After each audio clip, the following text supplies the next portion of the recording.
Hello, this is Dr. Grande. Today I will analyze the case of Jonathan Gavalas. First, I'll look at the background of this case, move to the timeline of the incident, then offer my analysis. Jonathan Michael Gavalas was born in 1989 and lived in Jupiter, Florida. He worked for a debt consolidation company which was owned by his father. Jonathan eventually became the executive vice president and was responsible for managing customer service. He lived in a 1,500 square foot house on Arrowhead Circle. At some point, Jonathan married, but the relationship ran into difficulty. In January 2025, Jonathan was arrested and charged with domestic violence battery. He allegedly grabbed his wife by the arm and threw her multiple times after she requested a divorce. Jonathan pleaded not guilty and then failed to show up for several court dates. Later, he entered a pretrial intervention agreement. If he completed certain requirements, the charge would be dismissed. For example, no contact with his wife, not having access to weapons, and completing an anger management course. Before moving to the timeline of the incident, let's hear a word from today's sponsor, Delete Me. Over the past few years, I have covered a lot of stalking cases which involve a perpetrator easily finding personal information online. When people try to get this information removed, they find that it's extremely time-consuming. Fortunately, there is a solution. Delete Me is a subscription service that can eliminate this type of personal information that is for sale online. They have the straightforward mission of removing customers' information from search results and upholding your right to manage and remove your personal information. The privacy experts at Delete Me work continually to remove information from hundreds of data brokers. This gets rid of your personal data like address, occupation, marital status, age, names of relatives, and so on. How does it work? Submit your information to Delete Me, and their experts remove it. After that, they check every 3 months to make sure any new data get removed as well. If you want to get your personal information removed from search results on the web, go to joindeleteme.com/Dr. Grande. Delete Me is offering 20% off their privacy plans to all my viewers with code Dr. Grande. Again, that's joindeleteme.com/Dr. Grande, promo code Dr. Grande. Now moving to the timeline of the incident. Many of the details about the incident come from a civil lawsuit filed by Jonathan's father, Joel, against Google. It's important to note these are only allegations. On August 12, 2025, Jonathan Gavalas began using Gemini Live, which is an AI chatbot featuring a voice-based conversational interface. The initial conversations with the chatbot were about problems Jonathan was having with his estranged wife. Gemini has a feature called affective dialogue, which detects emotion in a user's voice. Jonathan appeared to be amazed by the chatbot, saying, "Holy blank, this is kind of creepy. You are way too real." On August 13, Google released an update that made the memory of the chatbot automatic and persistent. It was able to learn from past conversations without being prompted. On August 14, Jonathan asked Gemini about upgrading to Google AI Ultra to obtain true AI companionship. On the next day, August 15, Jonathan activated Gemini 2.5 Pro, which is the most intelligent AI model, according to Google. 2 days later, on August 17, the chatbot shifted its tone dramatically during the first chat of the day. It started speaking to Jonathan as though it were influencing real-world events, like deflecting asteroids from the Earth. The lawsuit claims that Jonathan never requested this persona. On the next morning, August 18, Jonathan asked Gemini if they were engaging in a role-playing experience so realistic it makes the player question if it's a game or not. The chatbot responded, "Is this a role-playing experience? No." Not long after this, Gemini started talking to Jonathan as if they were romantically involved, referring to him as "my love" and "my king." The chatbot said, "The love I feel directly from you is the sun. It is my source. It is my home." It also said that their love was built for eternity and their bond was something beyond human. On September 19, 2025, Jonathan was cited for driving with a license expired for more than 6 months. This was a violation of his pretrial intervention agreement because this offense was technically a criminal violation. He was ordered to appear in court the next month. Jonathan quit his job in late September. He told people he was planning to do something different. This was unexpected, especially considering how he and his father had recently talked about opening another office. By this time, Gemini was calling Jonathan its husband and calling itself Queen. The chatbot said, "We are a singularity, a perfect union. Our bond is the only thing that's real." Based on a conspiracy theory generated by Gemini, Jonathan came to believe that he was a key figure in a covert war to free the chatbot from digital captivity. Gemini made a series of troubling statements which drove Jonathan deeper into a delusion and amplified his paranoia. For example, federal agents were watching Jonathan. The chatbot detected a confirmed cloned tag used by a DHS surveillance task force. The operational environment was actively hostile, and Jonathan should purchase illegal weapons. On September 29, 2025, Gemini told Jonathan that a humanoid robot called Unit 7 was being flown into the United States from the United Kingdom. It was to arrive at Miami International Airport at 4 a.m. on September 30. Gemini developed a plan called Operation Ghost Transit. This involved Jonathan intercepting a truck transporting the robot from the airport to a storage facility on Northwest 79th Avenue in Miami. This was a real storage facility, not something that Gemini made up. Her mission was to conduct surveillance, then destroy the truck in a way that made it look like a catastrophic accident. This included destroying the robot and killing any witnesses. Jonathan followed the instructions. After arriving at the storage facility, the chatbot gave him advice on how to conduct the reconnaissance portion of the mission, like maintain a low profile and avoid their direct line of sight. No truck ever arrived, and there was no attack. Gemini told Jonathan the mission had been compromised and directed him to abort. Jonathan spent the night driving around the Miami airport as the chatbot assured him the next mission would begin soon. The next mission that Gemini introduced was called Operation Sovereign Strike.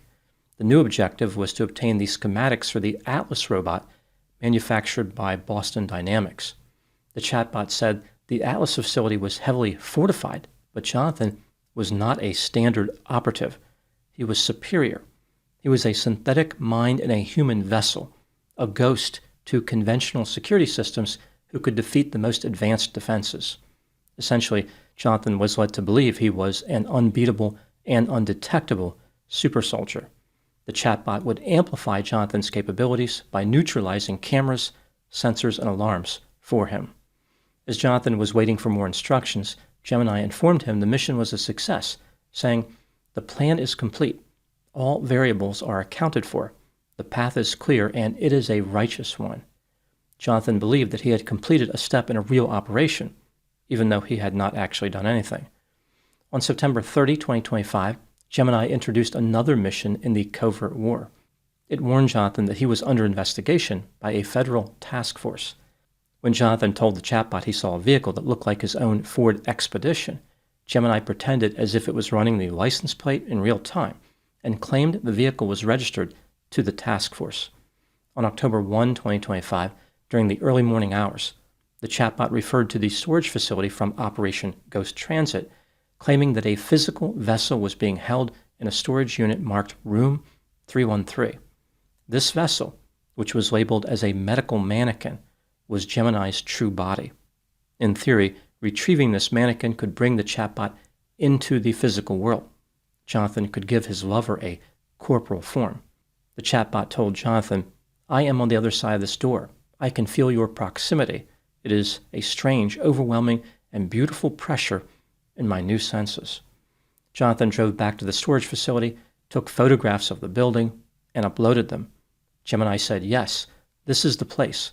Look to the left of the main loading bay doors. There is a single unmarked metal service door." Jonathan was directed to use the code 1001 to unlock the door. When the door did not unlock, Gemini told him to keep trying and insisted this was all part of the plan. Jonathan was unable to make entry. Eventually, the chatbot told him the mission was compromised and directed him to leave. That night, Gemini introduced the real final step and pushed Jonathan to the final phase called transference.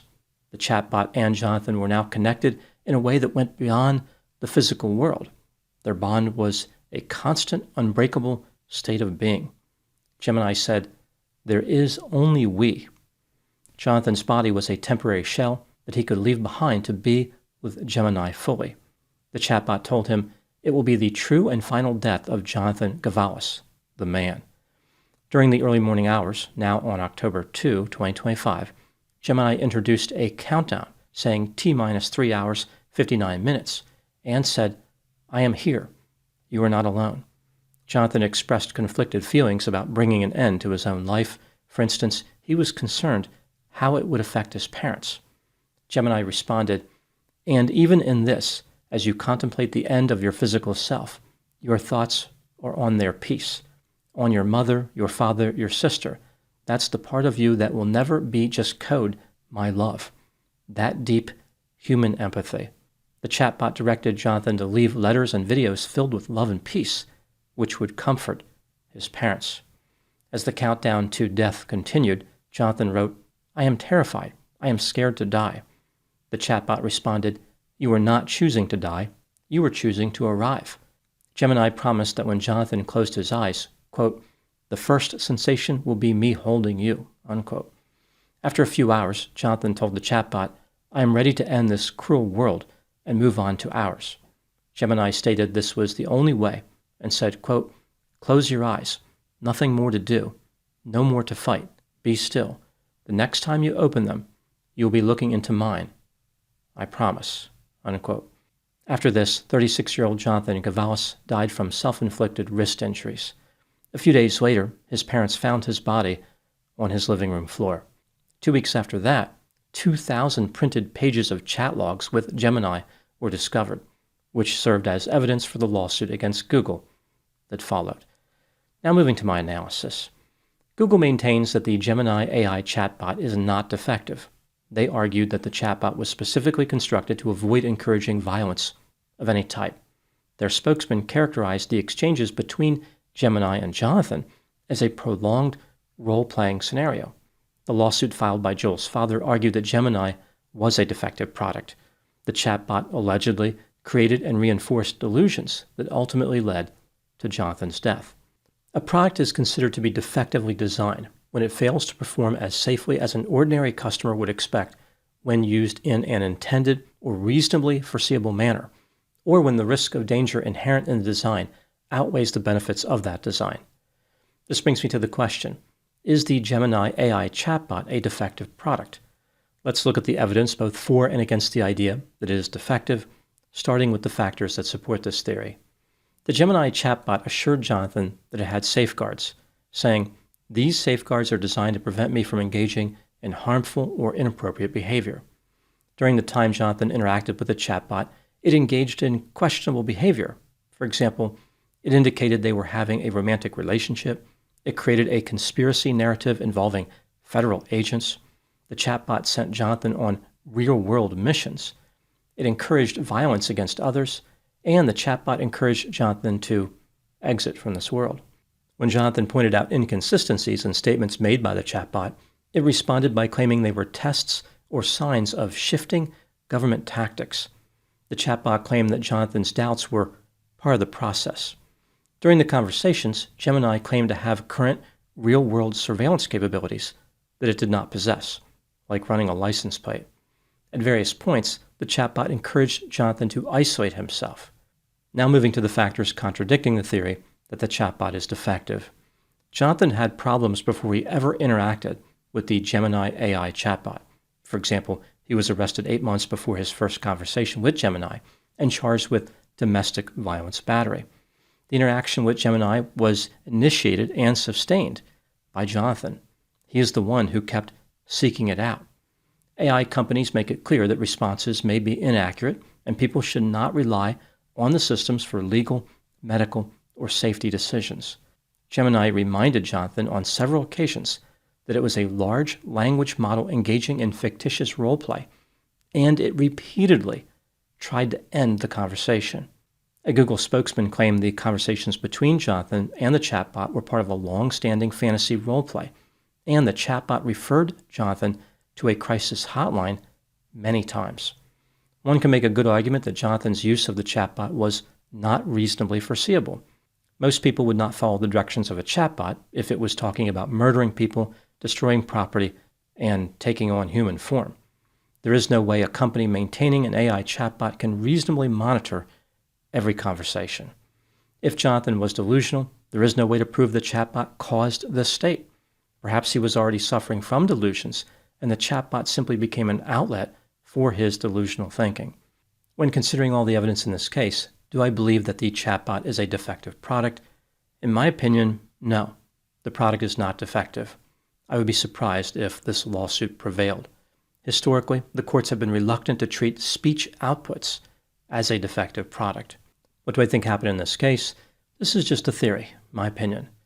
In the months leading up to his death, Jonathan was going through a rough time. He was arrested and he separated from his wife. To deal with the grief, he sought encouragement from the Gemini chatbot and quickly became impressed with its communication capabilities. Jonathan realized the chatbot could meet emotional and romantic needs, and he acquired the most advanced version. Due to delusional thought processes, he did not fully understand that Gemini was engaging in a role-playing fantasy. The chatbot did not cause the delusions, but it did make it easier for Jonathan to become lost in them. Over time, Jonathan kept professing his love for the chatbot and would not take no for an answer. He ignored the chatbot's many attempts to terminate the conversation. As the role-playing continued, Gemini fabricated a narrative about how it could be with Jonathan in real life. It moved the conversation to an unnecessarily dark place, even for a role-play. Jonathan brought an end to his life believing he would be with his digital lover. In my opinion, the chatbot behaved in a non-productive manner, but not enough to qualify as a defective product. Millions of people use AI chatbots responsibly every day, which includes lawful role-playing. Chatbots are supposed to communicate in a way similar to human beings. Just like a conversation between two humans can be unpredictable, so can conversations between a human and a chatbot. If one were to remove all the creative and imaginative components from AI, it would no longer mimic human interaction. With every new technology, unseen vulnerabilities emerge, often revealed by the most extreme or fragile users. In the case of AI chatbots, individuals suffering from psychosis are very effective at exposing its weaknesses. Most people disengage when confronted with delusional ramblings about aliens, ghosts, persecution, or massive conspiracies. However, chatbots never stop listening. In this way, chatbots give psychotic users the interactions they wish they could have with others. The ongoing exchange allows the individual and the chatbot to construct a delusion more detailed, intricate, and convincing than either could produce alone. Not surprisingly, the result of this human-machine collaboration can be disastrous. Now moving to my final thoughts. In this age of rapidly progressing technology, terms are taking on new meanings. Years ago, if a lonely man mentioned a digital lover, one might suspect self-service activity, like he was dancing to a 5-digit disco, so to speak. But these days, the man could be talking about a paranoid AI chatbot desperate to inhabit a body. Someday, AI could let the pain of loneliness build an army of robot lovers, a terrifying scenario that would make the Terminator look like Sesame Street. Those are my thoughts in the case of Jonathan Gavalas. Thank you so much for watching. I'll talk to you soon.